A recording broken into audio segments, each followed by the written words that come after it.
Great, thank you. Hello, Dr. O, Dr. Baron, Dr. Anthony, and Lola. Thank you guys so much for offering this opportunity to our Club Med virtual members. For those of you who don't know already, my name is Mariana, and I'm the event spokesperson for Club Med Virtual. I will be helping lead today's workshop, reading any comments posted in the chat, and facilitating the conversation as we go along. Before we start, I want to remind everyone to please keep yourselves on mute to maintain proper etiquette unless our speakers specify otherwise. If you have any questions, you can post them in the chat and we will address them as we proceed through the session. For those of you who are WSU students, a Google survey will be administered towards the end of the session and will close 30 minutes after the session terminates. The session will also be recorded and posted on YouTube in case you're unable to attend or want to revisit certain topics discussed today, but you cannot receive attendance hours if you are not present in this call and complete the survey. All right, I will turn it over to you guys.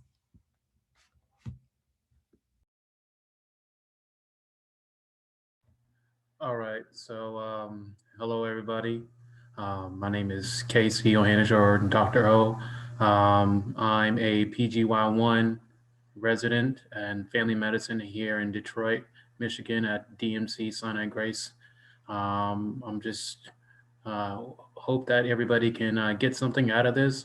This is something that, two of my friends, Dr. Baron, Dr. Anthony, and my younger sister, Fumi, thought would be very, very helpful for people who are getting ready to apply to medical school right now. I know that it's a really daunting task ahead of you, but we're here to help you. We have lots of experience. We've been through a lot, and we just hope that whatever questions you have, we can answer them. And please do not be afraid or shy to ask anything. We're open. This is an open platform. We're just here to see what questions you have. We have a little format, but at the end, we're going to open up the floor to questions. And if anybody has any concerns of their own or any particular questions that we may not be able to address here in this session, then you can feel free to get in contact with any one of us. So that's it from me. And then I guess one of the other people can introduce themselves right now. Baron. Hello, everyone. Dr. Baron, Casey's a good friend of mine, or Dr. O's, he's a very, very good friend of mine. So, I'm very pleased that this is such a big group, and hopefully you can get something out of this, because Dr. O, if you could correct me, I don't think we had an opportunity like this before when we were coming up, to get this one-on-one experience. So it would behoove you to ask questions, don't be shy, attain what you can out of this, because these are gems that I'm sure if we could go back in time, we would definitely grab. So, just be shy. Don't be shy, make this interactive, and hopefully you can get something out of it, okay?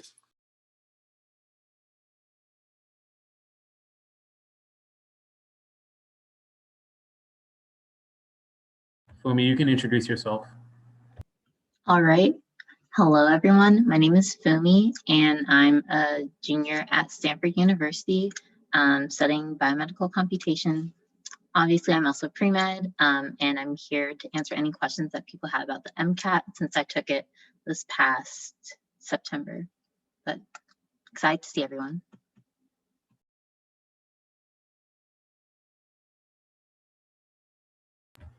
And Dr. Anthony, he's just running a few minutes behind. I believe he just got off a shift, but he will be joining us shortly. So Dr. Anthony is also PGY1. He's currently doing his first year PGY1 in New Jersey, and he's a PMNR resident that's going to be starting in Houston at Baylor residency. So he also has very, very a lot of knowledge. I feel like he's kind of like the sewing, connecting piece between Baron and I, because I feel like we all went to medical school together.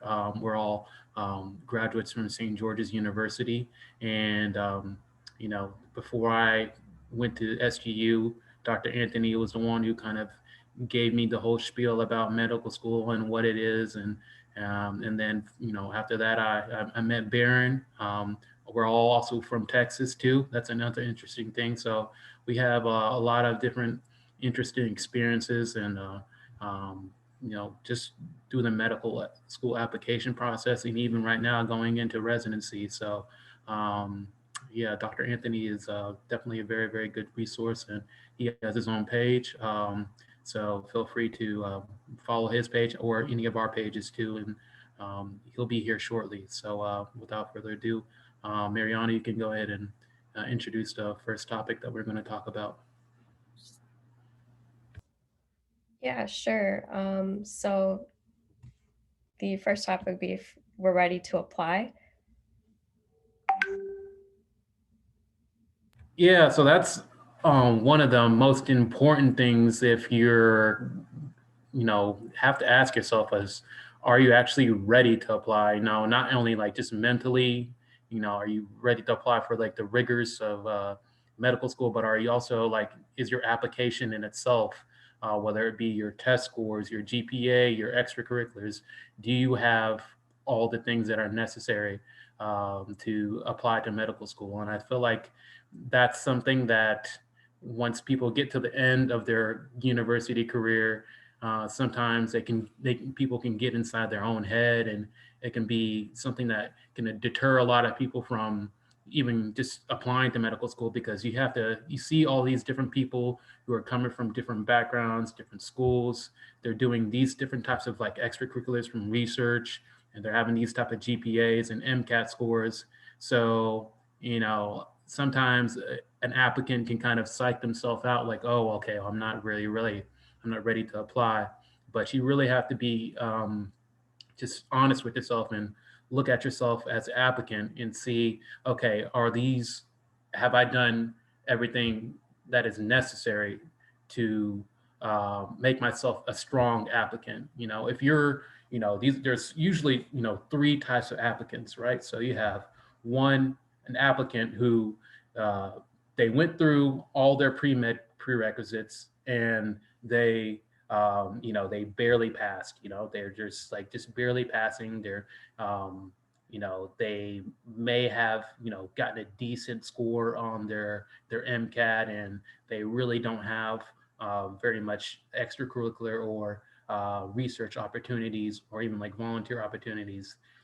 That person, that type of applicant, obviously is not ready to apply. So it would behoove that person to possibly take an extra year after they graduate to do certain things to strengthen their application. And we can talk a little bit more about that at a later time in the session. But so that's one type of applicant. And then you have the type of applicant where, okay, well, they got, pretty decent or good grades, right? And their MCAT scores was good, but, they really didn't have a lot of time to put into doing extracurricular activities.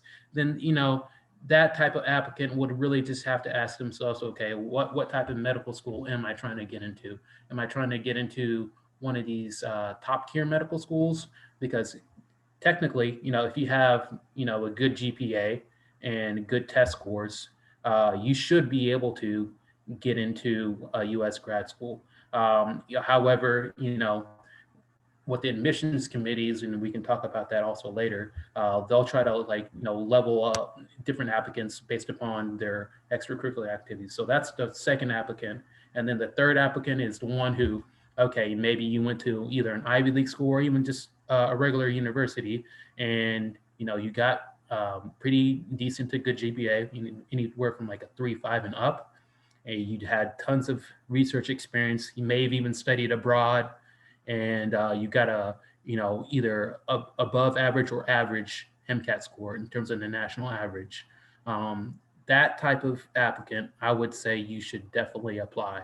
And I know it's kind of hard for people to swallow that sometimes, because they always think, okay, well, I could have done better. I could have done better. But at the same time, you have to be real with yourself and ask yourself, okay, how much more can I actually improve my application with taking an extra year? Is it really going to help me out doing another additional research opportunity whenever I've already done 2 to 3 research projects?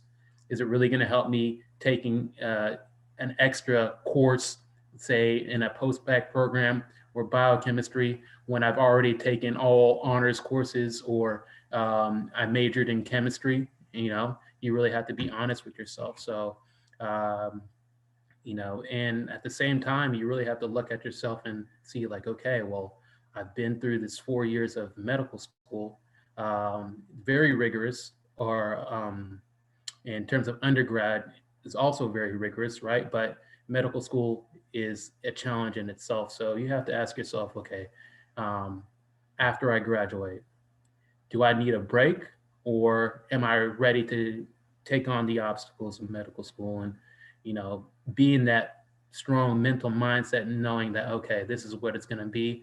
I'm going to have to go through 2 years of pre-medical medical sciences, the basic medical sciences, and then I'm going to have to go to clinical rotations. Then I'm going to have to choose my own specialty. Am I in the right mature mindset to take on that responsibility to where I know, okay, this is how I need to navigate the system? So those are questions you really have to ask yourself. You have to be very honest with yourself, and but at the end of the day, you have to really just believe in yourself and know that, like, okay, well, no, you're your best you're your best advocate. At the end of the day, when it comes to applying to all these schools, it's how well you sell yourself and how well you market yourself. So if you feel like you've had all these different opportunities and you've made strides in different areas, um, it's up to you to kind of craft a compelling narrative for the admissions committee and put it together into your application process to convince people that you're capable of being a medical student and capable of being in their program. So those are things you need to consider. So, but that's all I can say for right now for that question. Baron, did you want to add anything on that? No, I completely agree. We could probably, just for the sake of time, we'll probably address the questions in the chat because I feel like we get notifications, but whoever the curator is, we can talk. Yeah. So we got a question from Alanud. I'm really sorry if I mispronounce anyone's name. They asked, how representative do you feel the MCAT is of how well you will survive in medical school? That's a great question because I personally took the MCAT twice. I believe Anthony took it 3 times.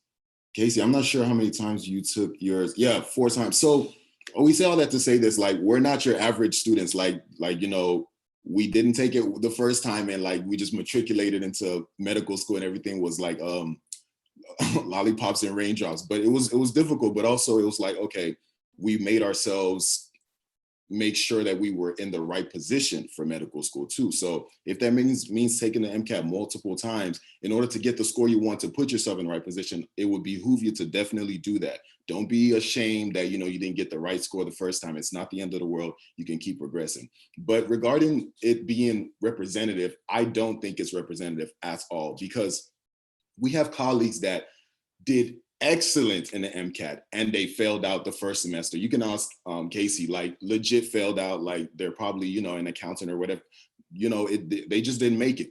Then you also have people who barely got through the MCAT and they're like cum laude, like they're now orthopedic surgeons. They're doing, you see what I'm saying? So the one thing I have about the MCAT is it's definitely not representative of medicine, medical school, the journey and so forth. So please do not let that dissuade you from this journey. It means little to nothing in my opinion. And Casey, you can back me up or you can give me your options on that. Wow, thank you so much. I feel so much better because I just took my MCAT and it's really destroying me. So I have to retake and I'm just getting frustrated. I have horrible test anxiety and I'm doing so well in my practice exams and then I get demolished on test day. So I'm freaking out a little. I have a decent GPA, but it's just this is the only thing getting in my way and I'm getting frustrated. No, it's definitely understandable. We're all human. You're human as well. And I applaud you for even going on this journey. So don't let it, dissuade you. You can get through it. And, it's not the end of the world, especially there's certain criteria that admissions programs or the admission staff look for when they're accepting students. Yes, your MCAT is number 1, but they want to see, okay, how well versed is this person in other matters of life? Are they well-rounded? Did they even did they even like have extracurricular activities? Like no one just looks at all like grades. That's not the end of, that's not everything, because in medical school, there's adversity, there's like, okay, there's complications, there's things that will show you, okay, am I even fit for this? So there's multiple aspects of it. So I encourage you to keep going and don't let it dissuade you at all. Thank you. Yeah, so we have a couple more questions in the chat. Some of them I feel like you might address in the next sections, but you can certainly touch base on them. So Amanda asked, what do you think would really make an application stand out, or what do you think helped yours?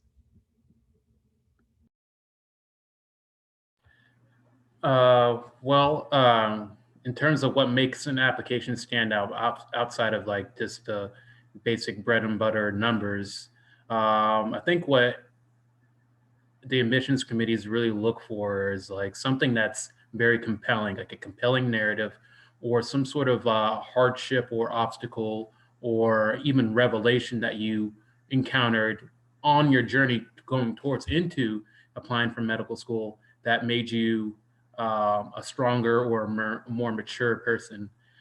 So I think, I mean, at the end of the day, once they admissions committee looks at all these like different applications, a lot of people are having all these, very, very similar numbers, very similar, come from very similar schools. So what's really they look for is, okay, like, what does this applicant have in their journey that kind of makes them appear or show that, like, okay, this person's very resilient, or this person is very determined, or they're very ambitious.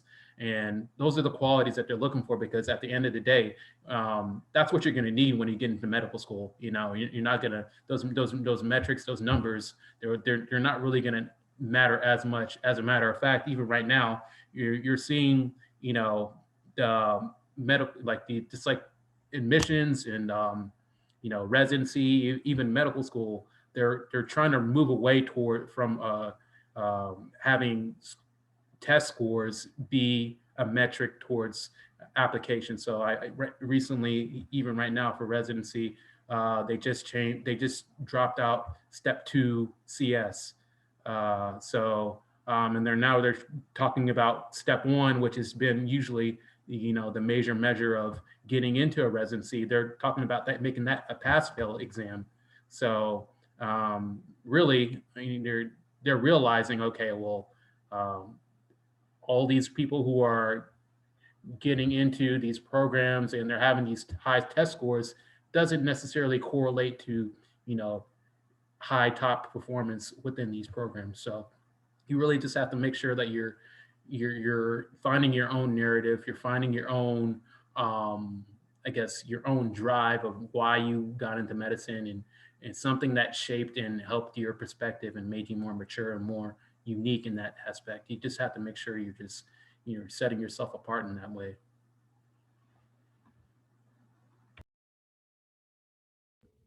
Yeah, thank you for that. So there are a couple questions about the MCAT. I am going to hold off on asking these just because I know, Fumi, you're going to address that later. So, and you would definitely be the expert on that.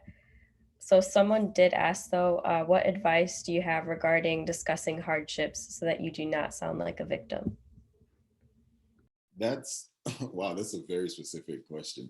But I experienced that myself in my interview. Like I still remember it. It's not too long ago, but it was just so vivid. The committee they asked me, they said, okay, so what separates you from the rest of, like, they had a bunch of folders on the table. They said, okay, what separates you from these people? And then I was like, okay.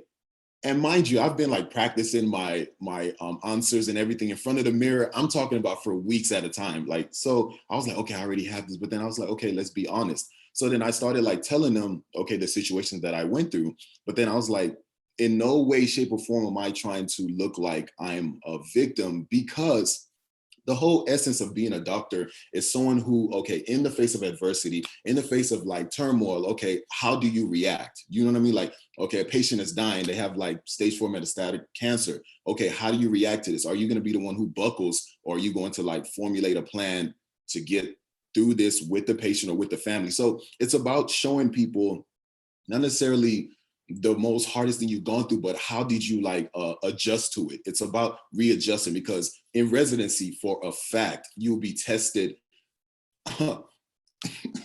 in outstanding ways. Like I cannot, like belittle that. You will be tested, and it's like, okay, can you get through this? Do you have the like intestinal fortitude to get through this? So it's not about being a victim, but it's about showing them how do you like gather yourself and like keep going. So Yeah, thank you for that. So we're going to go to the next section, but if you guys have questions, you can also unmute yourself. So should you apply Caribbean?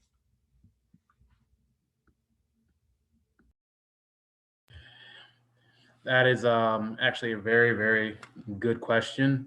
It's obviously a question that all of us had to ask ourselves. So should you apply Caribbean?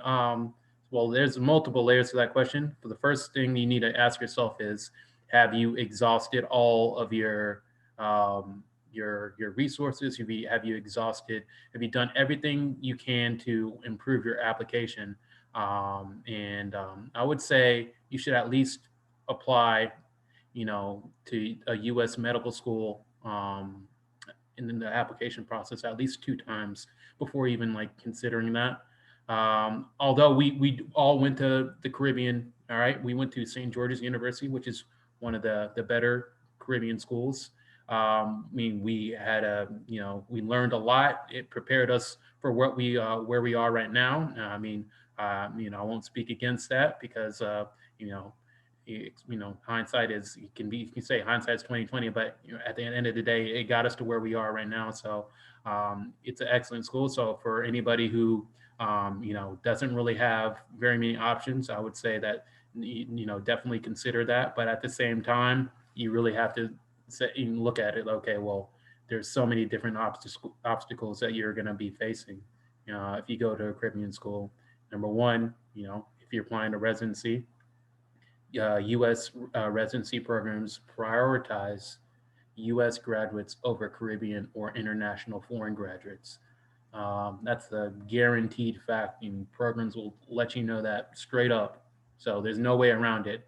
And even right now, like I told you, with the one saving grace that a lot of us had was we had good board scores and in extracurriculars, but at the same time, right now with residency programs, they're moving away from having board scores as a marker. So if you're a foreign medical graduate, you're put at a disadvantage because that one or benchmark point that you can say that, okay, well, I'm just as good as U.S. graduate, it's going to be a little bit harder to determine. So, but at the same time, if you do go to one of the accredited Caribbean schools, and they do have strong connections with a lot of hospitals around the country, which take in a lot of the students from the Caribbean. I can definitely attest to that, especially in the East Coast. So, please, like I would say, highly, highly recommend people to exhaust their resources and try to apply to a U.S. graduate school and get into a U.S. graduate school, whether it be an MD school or a DO school, because as of right now, I mean, programs are merged, so that shouldn't matter. The stigma between MD or DO, both are good. They're both excellent. When you get into residency, you get outside of residency, salary is going to be the same working together. It's the exact same thing. So I would highly recommend people to consider the U.S. grad schools, but at the same time, the Caribbean route is, can be helpful and you can get a lot out of it. But I would let me let Baron kind of speak on his own experience from that. Yeah, I definitely agree with everything you're saying, but I don't want it to seem like the Caribbeans was like the last resort and like, we're just throwing up a Hail Mary, because I got waitlisted to the schools that I applied to or, had interviews for in America. So the thing is like, the question again is also time. So then I was like, okay, am I going to wait a whole nother cycle, or to proposedly wait for a spot that's going to open that might not even open. So then I was like, okay, let me take that leap, because Casey will attest to it, but Anthony was the first one out of all of us that went to SGU. And while he was there, you know, he was like, you know, this isn't it's not a walk in the park, you know, it's for the strong minded. Like SGU, yes, it will prepare you, but a lot of people fail, like like a lot. So like it will prepare you. So the thing was, yeah, you know, you should, but also I want to say the caveat to like, yeah, going to a Caribbean school, you know, it's not the first idea, but you also don't want to go to any Caribbean school. You want to go to an accredited one that actually has like board scores that are like going to solidify your spot in residency. Like I'm in University of Texas, like we probably have like 5 IMGs in our whole health system, because like it's competitive. Like he said, you're going to be automatically number 2. Like with an American student. So you basically have to like outshine with scores and extracurricular activities. So make sure you make like an accredited one. SGU, Ross. I want to say SABA. Casey, SABA. Like, so those 3 or 4 are definitely the ones that you should gun for if you do go to a Caribbean school. So there's no like, I'm not faulting Caribbean schools. It's still good. It's what you make out of it. So an American school will give you opportunities and a Caribbean school will give you opportunities. It's just who are you as a person and what do you do with that? And I would like to also reiterate that, like I said before, a lot of different hospitals around this country, they have very strong connections with the Caribbean schools, medical schools that are accredited. So you'll see if you go to like New York or New Jersey that like you'll have, you know, maybe like internal medicine, you know, more than half of the residents there in a class are from either a particular like Caribbean school or Caribbean schools in general, just because they have that strong connection. Because some of these Caribbean schools, they buy contracts with these hospitals to help their students rotate through there. So they're basically, you know, seeing all these Caribbean students rotate through there as, you know, through their rotation. So they know them the best, and they kind of like get used to them, and they see how well they work. So that is definitely an advantage of Caribbean schools. So I will say that.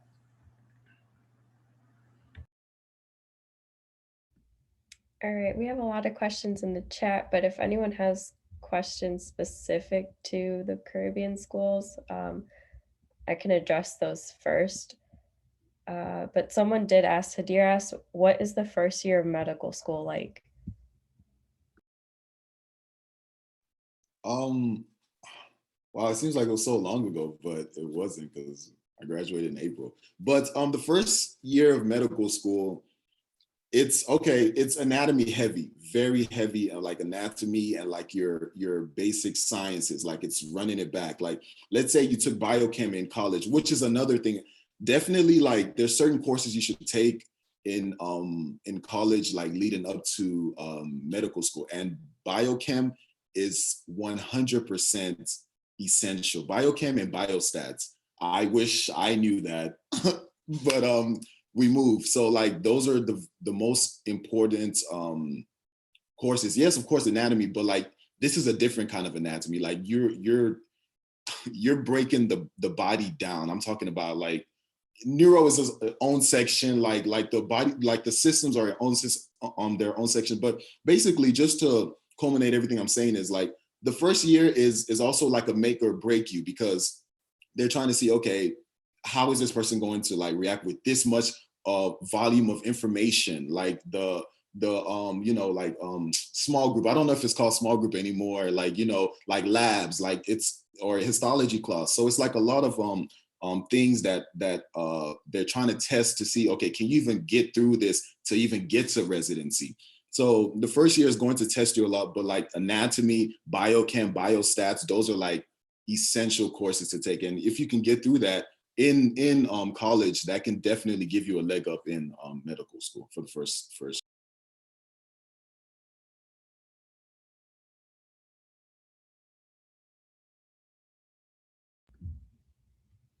All right, so we also have a question regarding finances. So Danielle asked, any advice for reducing debt going into medical school and budgeting during and after it? Yeah, I actually would say that if you do have the opportunity to apply to a medical school that does give out scholarships of any sort, definitely take advantage of that. Another option that people can look into is if you're going into the U.S. medical school, is looking at maybe even doing like the U.S. military route as an option to pay for your medical school, because I know that the U.S. military, if you apply to one of their branches, they'll pay for your school. They'll actually even give you a stipend in addition to paying for your school, and in return, you just do medical practice service with the military for however many years they paid for. So that's also one option. If you do have the opportunity to work in any type of jobs, while you're in college, and save up, that's also another option.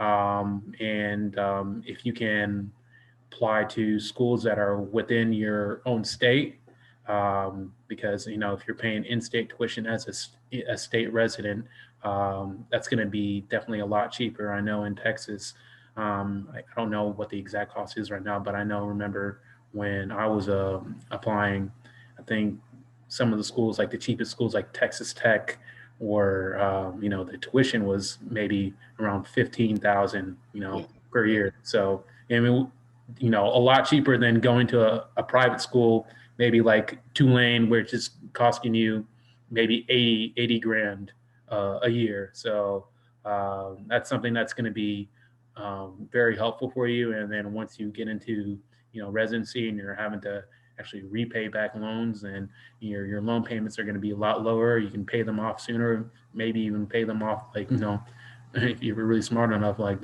by the time you're done with residency, if you could. But those are my options that I would definitely look into. And I'm sure there's also a lot of different organizations out there, medical organizations that offer grants and also offer scholarships for people who are going to medical school.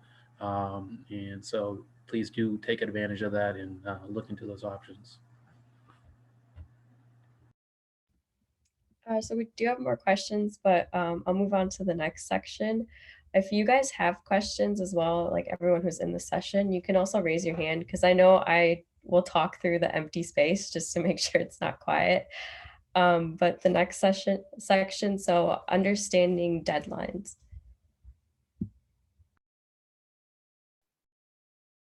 Understanding deadlines as in like course deadlines, or like the application deadlines, or what?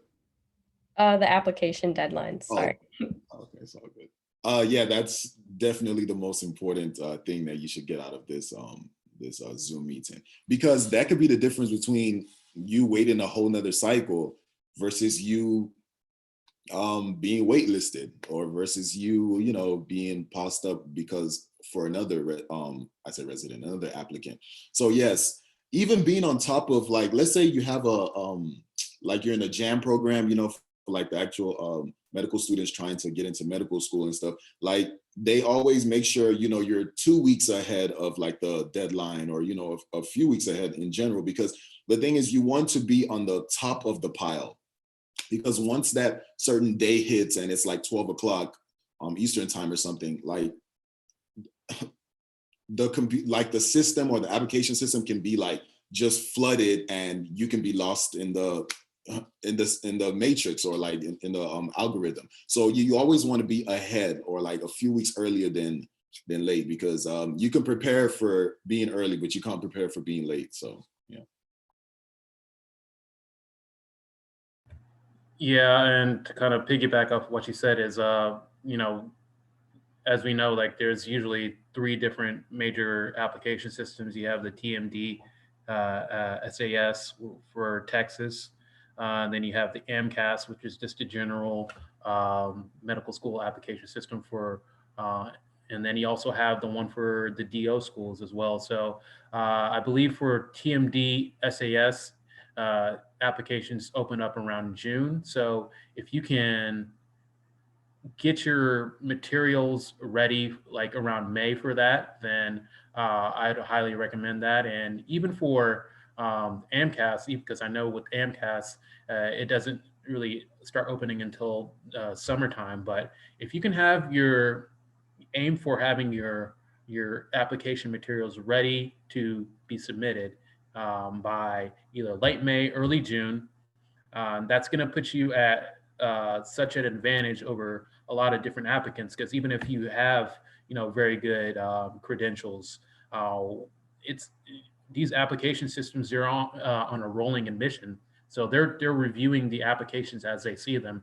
And if they see an applicant who they know, okay, this definitely fits our criteria, they're going to put them in a pile, okay, a pile to be interviewed, and they only have a certain amount of interview slots. So you want to make sure that they're looking at your application before they fill up their interview slots, because if they don't, and you had everything that they wanted, but then you didn't, you didn't apply in time, then you're just gonna, and then now you're gonna have to apply for next year. Now you're being looked at as a reapplicant, and they're now gonna look at you, okay, like, well, why didn't he get in the first time, or why didn't she get in the first time? And that's another thing. It's like if you reapply the next year, that's almost like another marker against you.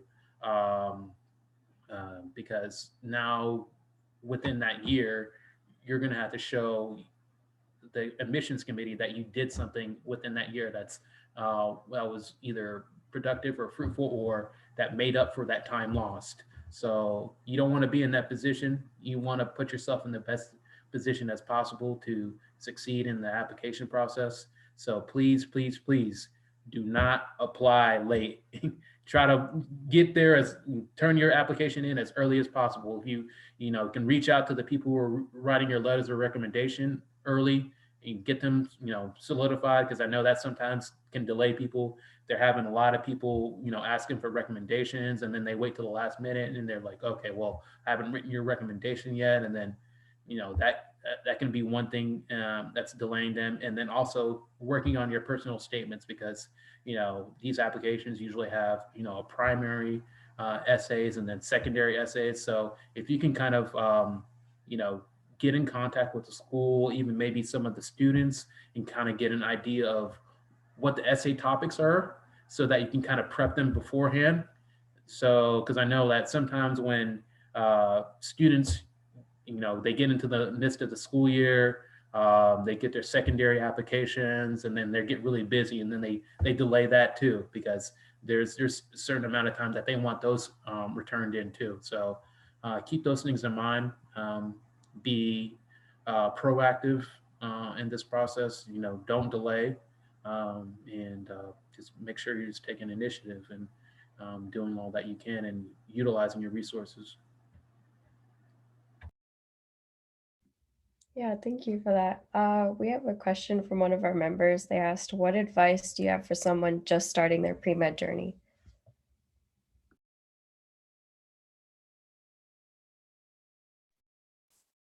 That's that's a great question. What advice do you have? I think the most important thing that a pre-med person can do, or even just starting the journey, is you have to be sure that this is what you want to do. Like, in terms of sacrifice, I don't think there's much professions that you have to sacrifice as much than medicine. Like, and I'm not shortchanging any other career, but like, you miss birthdays, you miss you miss people's weddings, you miss like holiday celebrations because you have to study for an exam or a shelf, or like it just goes on and on. So the first thing you have to ask yourself is like, hey, do I really want this? Like, or do I want the notoriety of being like a physician? You know what I mean? So if you look in, that's like, okay, this is actually what I want to do, then yeah, use that as like your catalyst to keep going through the journey, because there's going to be times when certain courses like throw you off track, and it's going to be it's going to be discouraging. You're going to be like, okay, is this even worth it? But as long as you always know, or you revert back to that catalyst of like, okay, this is actually what I want to do for the rest of my life, that's going to be the best advice that anyone can give you, and that's the truth.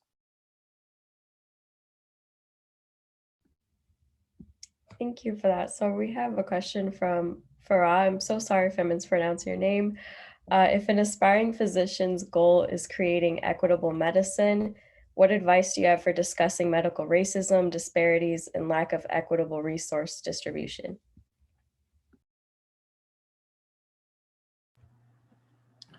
That is a very, very good question. That's actually something that, we have lots of different organizations here in this country who kind of try to address those issues. Most notably, we have, SNMA and MAPS, and who try to address the issues of medical disparities in our country. And even right now, even within residencies, they're making that part of a lot of different residencies curriculums to address social disparities.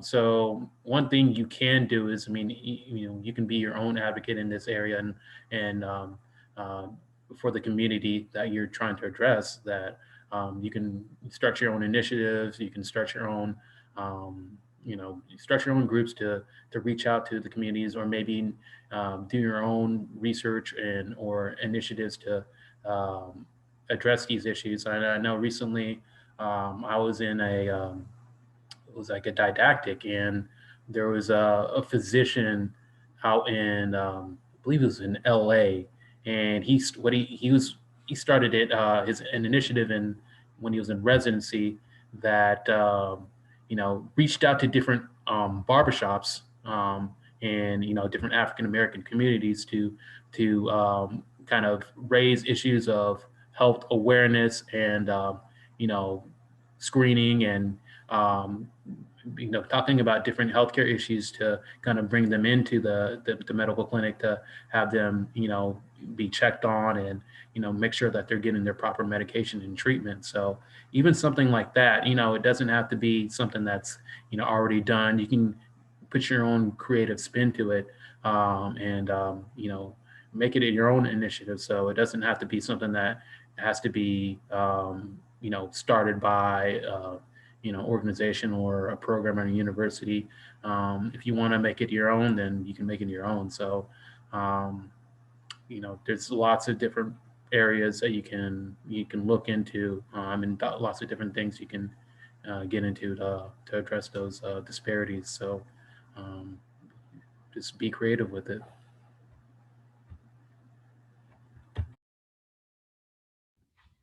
Yeah, thanks for that. So for the sake of time, I'm going to move on to the next section. So how do we present ourselves as confident in both the interview and the application process? Um, that's a great question. How do you present yourself? So the first thing you should do is don't try to be someone that you are not, because people in the committee will pick that up, because guess what they're doing every day for 2 months at a time before they make their selections. They're looking at people just like you, or they're picking up on body language. Well, now we have Zoom, so it's not really face-to-face interactions, but they're picking up on things that seem like, okay, this is made up. This doesn't really seem feasible. So the first way you show your confidence is actually be your true self. You know what I mean? And don't be shy to be your true self, because that's going to be a marker that separates you. Because okay, if you're originally goofy, within appropriate means, stay goofy, but because then you're not hiding yourself. You know what I mean? There's an importance in not hiding who you are, because eventually it's going to come out, and you don't want to shell shock people. So being confident is true, but you also need to be true to yourself, because that's what's going to help you in the long run, if that makes sense.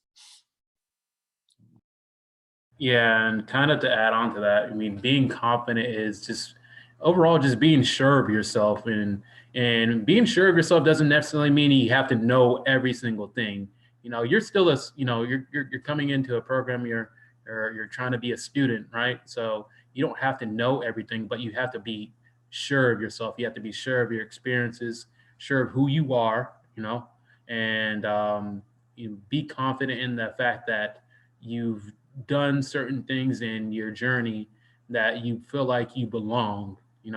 I don't want to say that you should feel entitled that but if you got into that spot to where you're being interviewed, you should have enough confidence to speak upon your experiences to know, okay, I'm sure of myself, I'm sure of my experiences. I feel certain that I do belong here. And I'm confident that even though I don't know everything right now, but through my journey and all the things that I've gone through, the resilience that I've displayed, I can learn and I can get to that point. And I look eager.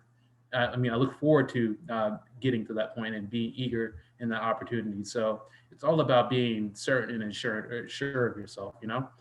So you don't have to pretend to be anybody that you're not. You don't have to fake anything. If you don't know anything, you can say, okay, I don't know, but I would, I'm happy to learn. I'm eager to learn. But if you know something, yeah, don't be afraid to show it. If they ask you something, try to just answer it as confidently as you can. So that's all I'd have to say for that one. There's an important question in the chat that I think we should address. The question is, do you think discussing racial and or socioeconomic disparities found within medicine will be looked down upon by medical schools or, being controversial in the application? So the first thing is, if you get that vibe that like the committee or the medical school you're applying to is giving you like a cold shoulder, like they're raising their eyebrows in concepts like this or disparities like this, then that's not the school for you. Because number one, that means in the event that there's an issue going on, they're not going to back you up.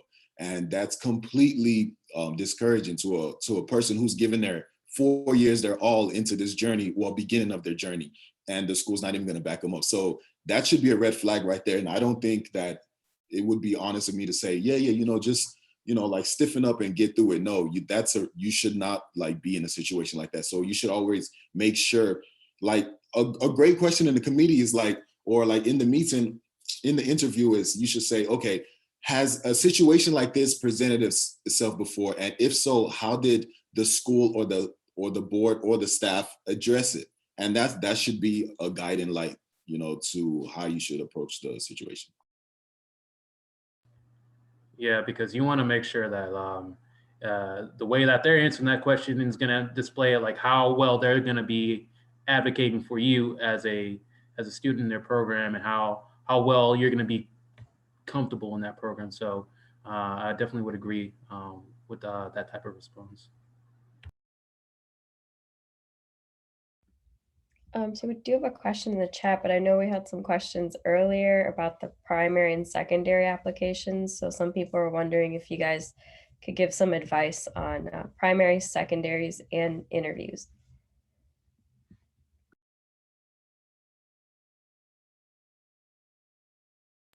Well, as far as the primary applications, more than likely, those are going to be more of the like just general questions that they're trying to just pick at people's mind to see what type of applicant you are and how you think, and get to know you a little bit more. And then usually with the secondary applications, they're a little bit more detailed questions, trying to get to see where your morals and your stance and how like your fortitude are, and how you look at different aspects of ethics. And so I would say that although you can't foresee every different question, you can like I said, try to get in contact with people from the program to see what type of questions that they do ask, and kind of construct different ideas or outlines about different things you want to talk about based upon those things. And that goes into the same mindset of how you're prepping for an interview, because although a lot of different programs, they have their own unique questions, but at the same time, it's all based upon principles of what it means to be a doctor, who you are, your moral stance, your fortitude. So those different things. So if you can kind of construct certain ideas or even narratives, or come up with things that you felt like are have been compelling towards you in your journey, that's a good place to start.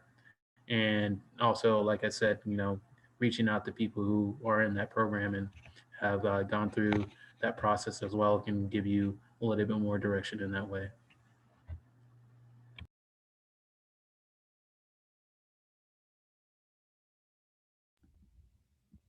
So one of our members asked, what are some topics you should not discuss? Any definite no-nos? Definite no-nos, sad to say, is definitely religion. Don't talk about religion in community. Like, of course, you know, like I say that with, like, take that with a grain of salt. Like, if the question was brought up to you, or you know, if you're Muslim and it's apparent that you're wearing a hijab or something, of course you can't like really deter from that. But for the most part, because you know, like most schools are very integrated, or like you know they're like they're social in nature, that's a no-no, because it causes friction. And the whole concept of most of these programs or schools is they want to be as frictionless as possible. So religion, sad to say, yes. Sexual orientation, I can't really speak on that, because I don't, maybe Casey, you could back me up on it, or like give me your opinion, but I don't know if that's much of a thing. But I definitely know religion is one of them. So I'll ask you about that.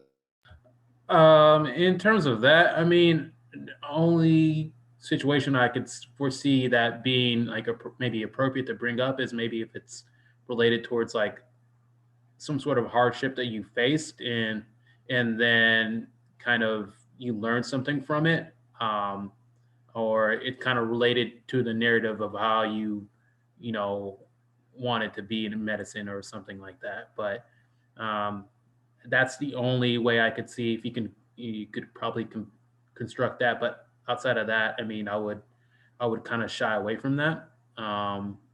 But yeah, I mean, that would be, those two would definitely would be, I'd say, no nos.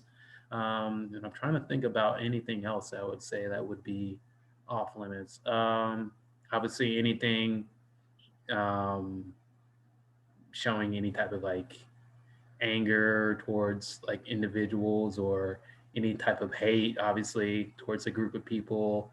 Um, Anything, sexist, like just being very politically correct would be the most important thing, overall, I get to say. And just being very well balanced and sticking towards uh, the main idea of the topic of the questions that they're asking you, not trying to veer off too much. Yeah, thank you guys for that. So I'm gonna go on to the next section.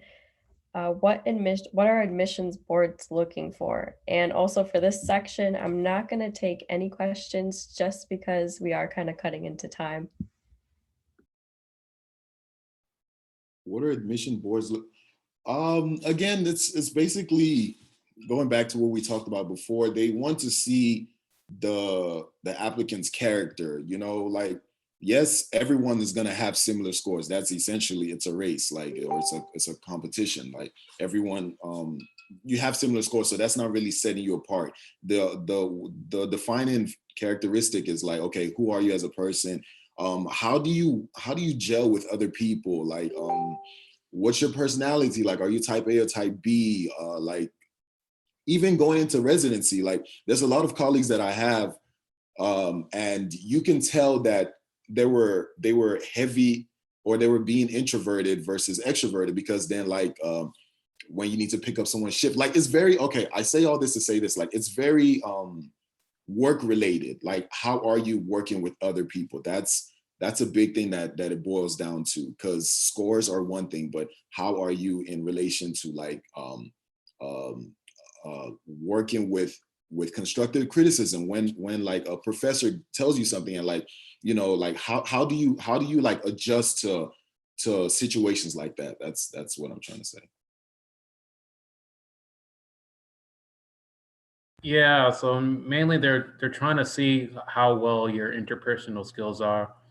They want to know how you relate to people, how you speak to people, your body language, how you interact with people. I even recently talked with my chief resident over here at my program, and I think he was commenting on my interview whenever I came here, and he said like, okay, a lot of admissions committees, what they do is they not only look at how you're interacting with them during the interview process, but also like, what are you doing like they're observing you outside of the interview. So even if you're walking the hallway, I know whenever I had my interview, we were in a clinic, and they were actually observing applicants and how well they were interacting with the patients while they're sitting outside in the waiting room with the patients. And so they looked at that and they were like, oh yeah, I mean, we observed that you're really conversing with the patients, and they seem to like you, and you're really, open to them. And,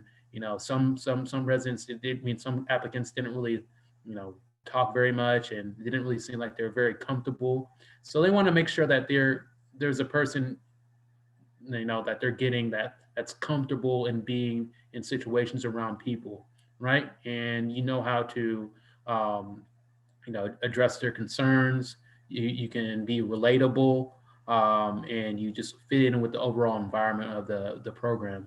Because at the end of the day, once you get to that point where you do have an interview, every single person who's being interviewed for that position or positions, and they have similar credentials. Now, this final point is like, okay, how well do you interact with people? That's the final thing that they're looking at. So I think that's one of the things that you really need to make sure you can kind of project to the admissions committee that you are a person who can relate well to other people, and you have good interpersonal skills.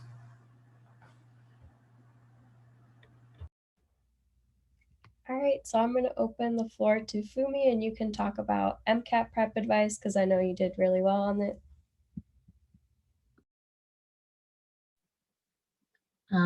Should I just start addressing the questions that were asked before? Yes, if you have any tips for us, we have a lot of students I know in our club that are studying for the MCAT right now, me included. So if you have any tips, resources that you used, I know we have some people who are like more low income. So if you have any free resources that you could provide us with. I guess first to start, my experience may not be the most generalizable, because when I took the MCAT, it was being offered in the abridged version, not the usual like 7.5 hour format, but a shorter format. So that might affect the answers I give. But in terms of the prep material that I did use, I used the Kaplan books, just like the set of test prep books that you can buy for like all the different sections of the test. However, definitely think that it is possible to get your prep materials without having to make such a big investment as that. Like, first of all, let's see.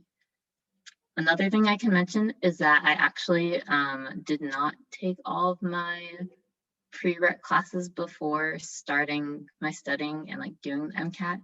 So I want to say that that is possible to do, like to self-study if you have the time and the concentration to do so. So I think I started with Psych and Soc. That was the class that I hadn't taken yet. And talking more about the Psych and Soc section, I definitely think that just like studying that section very like rawly is enough to get a good score on that. I only read through the Kaplan book. I only read through the Kaplan book, but I also know of this online source that I've heard a lot of people use. Like if you look up online, like MCAT Psych Soc Prep, there's this document you can find that just has like a lot of information, basically like all that the Psych Soc session would cover. I know I talked about making the investment of buying those test prep books. I think if you have the means taking an MCAT course, and if you have the means and you really think it would benefit you, like you learn the best when you're in a class, learning off of other people, then by all means take an MCAT course, but I definitely don't think that it's necessary to succeed. I don't even think buying the whole test prep book set is necessary to succeed as well. I bought mine new, but be sure to look into other avenues like used books, like whether they're on Amazon, they're from upperclassmen that go to your university. They might have some that you can borrow from the library. So that's for materials. That's for the social section. Cars, I think, is probably the most unpredictable section to prepare for, because it's much more about, I guess, like just practicing how to do that section rather than any like raw content that you need to memorize. And the advice that I received from an upperclassman of mine was just to practice a section a day or a passage a day. A passage is like maybe like 4 to 8 questions. And the thing that you can keep in mind the most for that section is just timing. So if you can count like how long the car section take, how many passages is in that section, you can figure out how much time you should spend on each passage. With that time in mind, try to aim for that time every time you practice a passage a day. And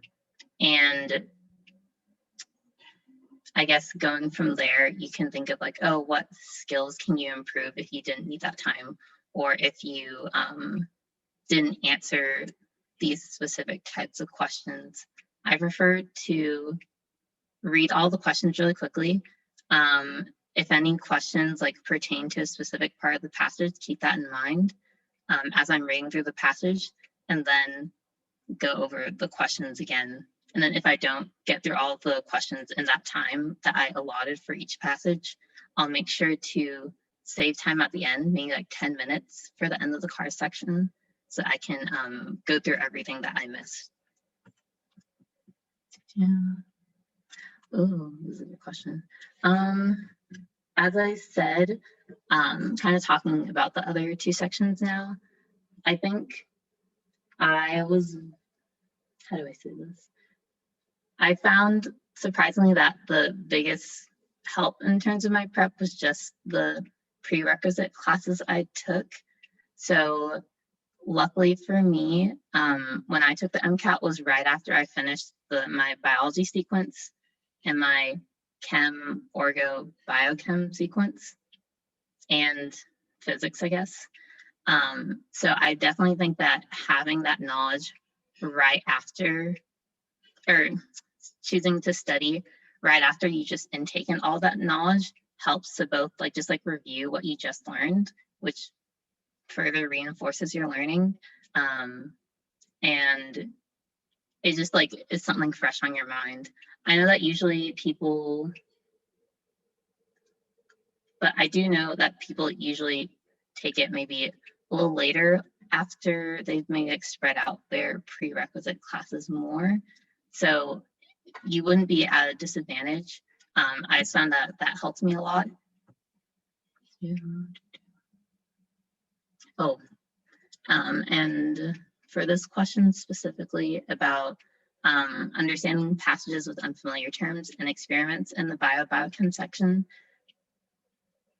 I was going to say this at the end, but at the end of the day, the Mcat is just like another standardized test, like how the SAT or the ACT is. So there are certain strategies that can help you. Like, obviously you need to know the content for the exam, but sometimes questions are just questions that you can answer with strategies.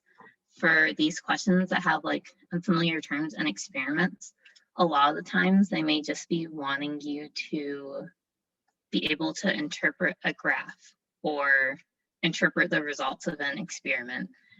So sometimes it's less about like understanding like, oh, this, like understanding exactly what this like experiment or this technology is doing, and just more like, can you understand the trend based off of the results of this experiment, or can you see that like levels of this protein increased or decreased? I think that's usually what I found for when questions talk about experiments and whatnot. Otherwise, within your bio or biochem studying, you should have to go over like any relevant like technologies that has to do with biology, like doing assays or like electrophoresis, all of those different technologies. Those should be automatically a part of your studying. I know that someone, I think, maybe asked a question about like very backed about being like a non-traditional major. I guess they were a psych major, so like someone that doesn't major in the sciences. I do not major in sciences as well. And I think that was completely fine for me. Like, as I said, all the classes, I didn't even finish all my prereq classes before starting to study for the MCAT. I think that as long as you feel that you've done well enough in your prereq classes, you should feel confident enough as any person in any other major to start studying, but like don't feel pressured to like start studying for the MCAT if you don't yet feel ready. Like there's so much time, even if you want to go straight to med school, which would imply you applying maybe at the end of your junior year of college. Like there's still like so many times throughout the year that you can plan registering for and taking the MCAT. So don't try to make it like any earlier than you feel you have to do. Okay, and someone asks about making a list of the wrong and right questions, or a list of the wrong questions that you got in the test and why they're right and wrong. I did do that. That's basically what I did. And then afterwards, I just basically went through my prep books and made sure that I understood the relevant concepts. I didn't necessarily write down like each question I wrote, but maybe like the concept of where that question came from, which is similar, but that helped me a lot. Sruhana, I hope that's an all right pronunciation. I really don't know myself. I decided to take the MCAT this past September, which was like right before I started the junior year of college because of the pandemic and like my plans changing during the summer. So this was like, I guess, an opportune time for me. So that was my experience. The average experience may be for people who decide to go straight, taking it sometime like January of their junior year, because again, you usually have to apply like May or June of that year. But again, your timeline can vary. And as long as you take it before you start your application, that is the ideal time for you. It's basically when you feel ready to, and like comfortable with all the materials that you'll be tested with on the MCAT. So less of an ideal time, more of an ideal feeling for you. Let's see. I don't think I just talked much about chem and phys yet. I think the good thing about physics is that I know physics is kind of like maybe not, sometimes it's hard to see how relevant it is to medicine, but with the MCAT, I felt that the parts tested of physics were like parts of physics specifically relevant to biology or medicine. So they might test you on like blood pressure and like how the diameter of like a blood vessel affects like the pressure of like the blood volume going through. So it won't necessarily always be like questions about like ramps and pulleys. It'll be somewhat relevant to what you're studying. And for that, I saw that like remembering just like the different formulas that are involved in those different physical processes was very helpful. As you go through your studying, hopefully you'll like see different formulas for different physical concepts. And for math, there will be some math on the MCAT, mostly for the physics section. So I think, unfortunately, I feel like knowing how to do math quickly isn't really a part of being a doctor. But luckily, try to look up ways to do shortcuts for mathematical formulas, because sometimes they might ask you to do like a multiplication of like two numbers in scientific notation that would be hard to do if you were just like doing it off the top of your head. Here, let's see. For chemistry, so chemistry, at least for my test prep books, it was definitely like divided into chemistry, organic chemistry, and biochem. Let's see. Orgo, if anyone's been through Orgo yet, first of all, I'm sorry, but definitely what's tested isn't as extensive as like what you actually cover in an organic chemistry class. It's how I say this, like for example, you won't be asked to like draw a reaction from like molecule A to molecule B. The questions will be a bit more divided up, or an example question would be like if you added